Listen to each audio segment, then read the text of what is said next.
Bien, donc nous poursuivons notre série d'exercices sur la fonction ln. Donc, c'est l'exercice 2. Nous allons démarrer par les petites limites, d'accord? Ensuite, nous allons essayer d'augmenter le niveau au fur et à mesure. Donc ici, pour cet exercice, c'est juste une mise en jambe, d'accord? C'est juste pour s'échauffer, juste pour voir si on connaît les limites des références. Donc, j'insiste, là encore, c'est juste une mise en jambe. Donc, les bonnes limites seront, donc les limites les plus intéressantes seront à venir. Donc, la première limite, ok, c'est la limite quand x tend vers plus l'infini de quoi? De x plus ln de x. Alors ici, c'est simple, hein? La logique, c'est vraiment très facile, d'accord? Donc, comme annoncé au cours, donc on sait que cette limite-là, le x là, en plus l'infini, il tend vers plus l'infini.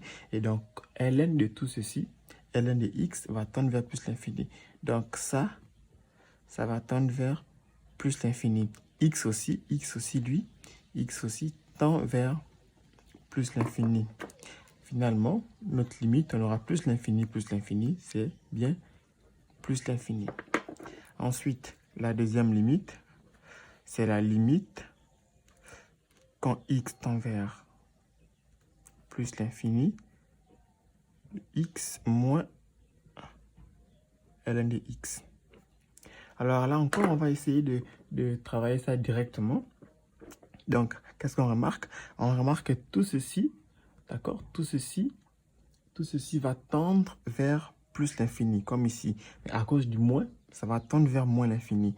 Et ça, donc ici, on aura plus l'infini et ici, on aura moins l'infini. Plus l'infini, moins l'infini, c'est une forme indéterminée.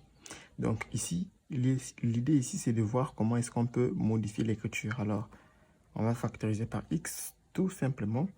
Donc, on aura limite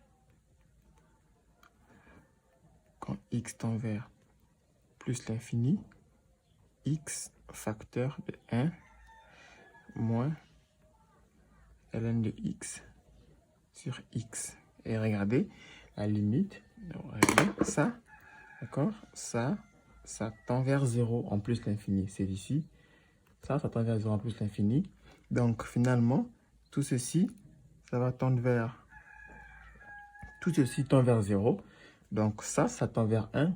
Et ici, ça tend vers plus l'infini. Donc, ça tend vers plus l'infini. Finalement, par produit, donc on aura 0. Donc, on aura plus l'infini fois 1. C'est bien plus l'infini. Donc, ce cas, troisième limite. Pour la troisième limite,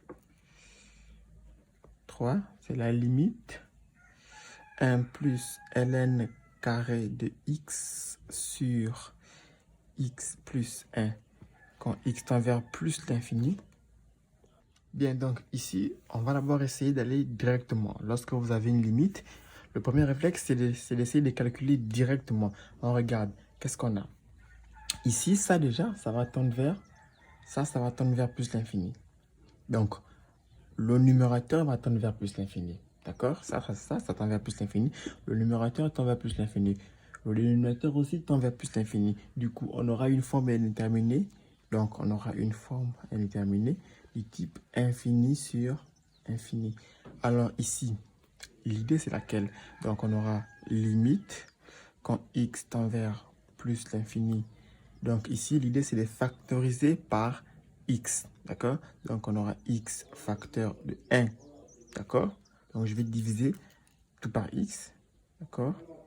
Plus ln carré de x sur x sur x facteur de 1 plus 1 sur x. Ok, on peut simplifier les x, d'accord? Donc on va voir la limite quand x tend vers plus l'infini de quoi?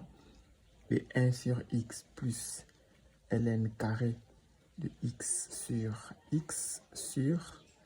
1 plus 1 sur x. On regarde. Ensuite, on regarde. Ça, en plus l'infini, tout le monde le sait, ça tend vers 0. Ça aussi, ça va tendre vers 0. Ça aussi, ça va tendre vers 0. D'accord? Ça aussi, ça va tendre vers 0. Donc ici, qu'est-ce qu'on aura? On aura ici 0 sur 1, c'est 0. OK? Donc cette limite-là tend bien 0. Alors, limite, quand x tend vers plus l'infini de 1 plus ln carré de x sur x plus 1 tend vers 0. Cette limite-là tend bien vers 0. Bien, la quatrième limite. Pour la quatrième limite, je vous laisse faire. C'est la même chose. On factorise par x et puis on essaie de voir. Donc, je vais directement passer à la cinquième limite. Donc, c'est la limite quand x tend vers plus l'infini. Quand x tend vers plus l'infini, de x plus ln de x sur x moins ln de x. Là encore, c'est une forme indéterminée du type infini sur infini. Et même plusieurs formes indéterminées. Regardez, ça va tendre vers plus l'infini, ça plus l'infini. Et ici, on ne sait pas où ça va tendre puisqu'on aura plus l'infini moins l'infini. Donc, c'est compliqué. Donc, ici, l'idée, c'est de voir comment... Donc, ici, l'idée, c'est vraiment de factoriser. Là encore, le premier réflexe, c'est de voir. N'oublions pas que ce sont les x qui emmènent les infinis. Donc, l'idée ici, c'est ici, on voit déjà qu'on peut déjà factoriser par x au numérateur et au dénominateur. Donc, on va poser, d'accord, on peut poser en posant. Donc, on va d'abord exploiter cette expression. Moi ici, ça c'est égal à quoi? X facteur de 1 plus ln de x sur, on aura aussi au dénominateur x 1 moins, attention, x sur x, ln de x sur x. Attention, je divise tout par x. Donc c'est égal à 1 plus ln de x sur x sur 1 moins ln de x sur x. Maintenant, si on passe à la limite, donc qu'est-ce qu'on aura? On aura limite quand x tend vers plus l'infini, quand x tend vers plus l'infini de x plus ln de x sur x moins ln de x, c'est égal à maintenant à la limite quand x tend vers plus l'infini de cette expression-là, ok? D'accord? C'est égal à cette limite-là. 1 plus ln de x sur 1 moins ln de x sur x. Regardez, ici, sur x, ça tend vers 0, ça tend vers 0. Résultat, cette limite tend vers 1. C'était tout pour cette capsule vidéo.